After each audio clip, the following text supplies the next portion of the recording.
The Primate of the Church of Nigeria Anglican Communion, His Grace the Most Reverend Dr. Ndukuba, has called on the government of Nigeria to address challenges faced in the country and consider restructuring the country.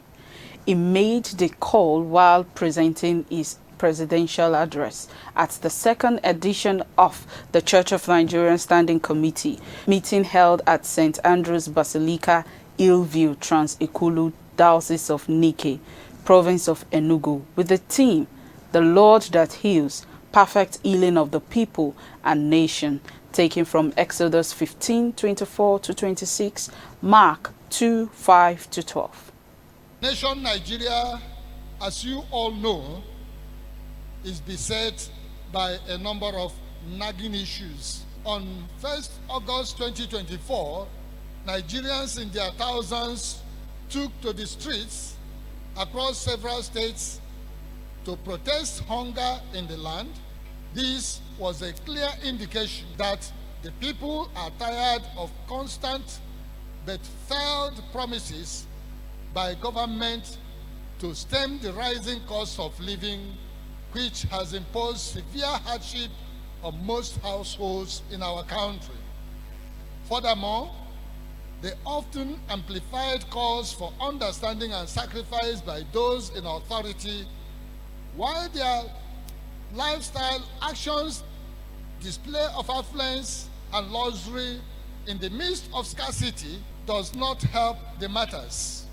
We all, including those in authority, should be aware that hunger knows no ethnicity or religion. Very importantly, the inexplicable tear gassing of non-violent protesters, even at officially designated places, as well as the killing of some, is a violation of their constitutional rights and freedom.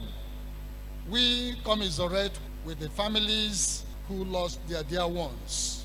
We are convinced that while the National Assembly has done well in the amendment of the military bequeathed constitution, Nigeria is due to have a new constitution, which will be made by the Sovereign Assembly of the Peoples of Nigeria. The new constitution will take into consideration the concerns already being expressed. This should be done by the National Sovereign Conference, and we are calling the government to consider the possibility of restructuring this nation. Shying away from doing this amounts to postponing the doomsday.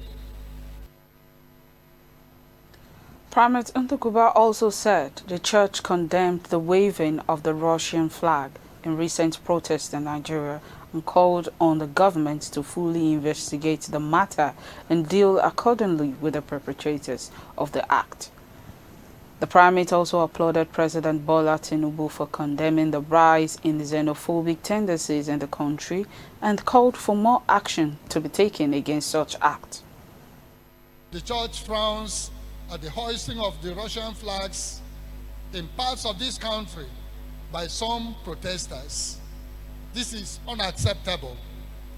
It is a slide from the norms of protest in Nigeria and appears to be a play of unconstitutional change of government, which we strongly condemn. We believe that this ill-advised gambit, if not checked, can lead to a breach in our democracy. This incident should be fully investigated to ascertain and deal with causes and instigators of this crime. Unfortunately, it could be that there are some sacred cows behind this incident, as it seems to have been swept under the carpet. We call for action to mitigate future occurrence. It was gratifying to hear the President condemn the insidious rise in xenophobic tendencies in the country. This country is still reeling from the effect of the civil war. We cannot afford another war born out of mindless ethnic instigations by enemies of the state. We must state here that mere condemnation by the president without holding purveyors and instigators to account is not good enough. It is not enough for us to say that the government is planning for a better tomorrow and to ask the people to be patient, as the people did not sign up to democracy for a delayed hope.